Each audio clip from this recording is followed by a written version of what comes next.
Klal Yisrael moved from tough love and all that stuff, I think that's all gone. And people are stuck now with love, unconditional love. It doesn't work. Unconditional love, first of all, the kid feels, I love you unconditionally. It means I love you even though I hate your guts and you're a huge disappointment to me. But I love you. My love for you is unconditional. You never went to a kid who just finished a Siyam Hashas and said, I love you unconditionally.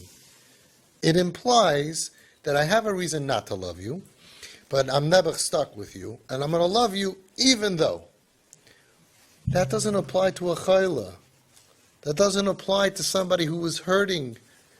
That doesn't apply to a kid who went through trauma and is now dysfunctional. I love you anyway. What's the anyway? You go to the hospital and you see a kid there in a coma and you say, Yankee, I love you anyway. No. Adarabba, the more sick you are, the more I love you. The more rachmanis I have. Rachmanis mevatelas hasin hakanoida, says the Tanya. So what's really happening is, and this is really the forefront, is they're missing it. It's not about love. It's true, even the parents that say Kaddish on their kids, also the love is there. That's not something you can control. It's in the Bria. Puppies love their parents, and the parents love their Esh Keshem Kedoiv Shakol, the Navi says. There's nothing more dangerous than a mama bear who doesn't know where her cub is. Even they know unconditional love. Okay? It's not about that. The kids don't care if you love them. They say, I don't care how many people are going to cry by my levaya. It's not what I need from you. What do they need? One thing, acceptance. I accept you. I like you. I don't look down at you. I don't judge you. That's the frontier. And that's what we're doing that you weren't doing before.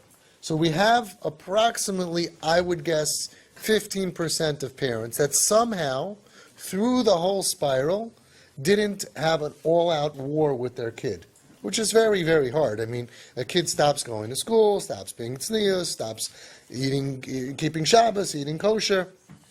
How could you be so loving and so calm that you don't have a war? About 15% of parents keep the love. And they say always, like, what are you going to teach me? I love my kids. I never fought them on it. They don't feel that you get them, that you really accept them. The whole miracle of TP is that when you prove to someone, I accept you, you heal them. The healing power of acceptance is so strong. Nobody ever thought about doing it. Pashut, they didn't think about it. They thought about punishing, consequences, fighting, arguing.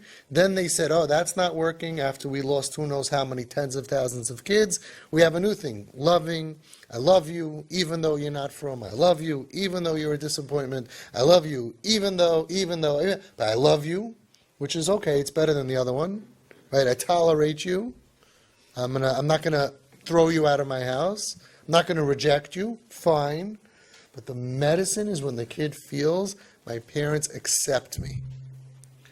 Why didn't anybody think about doing that? Because everyone is scared. If the child feels accepted, why should they ever change? If I feel I fully accept you that you're Michal Shabbos, why should they ever change? That's what the normal thinking is. They shouldn't feel it's okay. If they feel it's okay, why would they ever change? But it doesn't work that way. The story of the Chazon Ish, that a father went to the Chazon Ish, he said his son is off to Derech Nebuch driving on Shabbos. The son wanted a car. The father said, I'll buy you a car as long as you promise not to drive it on Shabbos.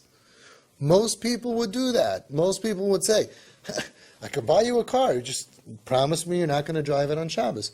I'm not going to provide you with a car to drive on Shabbos, to be Michal Shabbos Professor. I should supply it.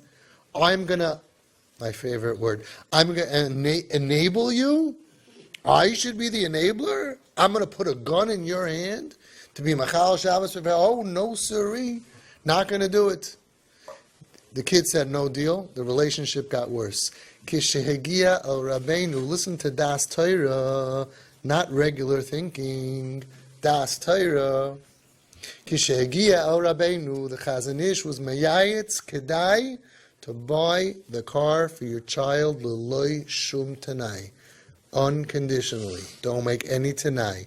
In order shetiskadel,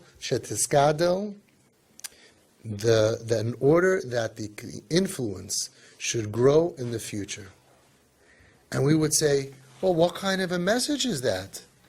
What does it mean? I accept you, you're going to drive a car on Shabbos and I'm supplying the car. He's going to say, oh, I have everything. Why should I ever change? Because there's a power called influence. There's a power called hashpah. It's not working with seichel. The hashpah works that if you're my best friend and I'm your best friend, I love you and you love me and I support you and you're close to me, you're going to want to be like me. So the Chazon Ish was saying there's a lot of other eggs to fry. Is he going to marry Jewish or not? Is he ever going to come back to tshuva? Don't lose your influence. So think about it. Most people, the logic is not logic of Torah. Most people would say, can't supply it. Chazon Ish said, supply it.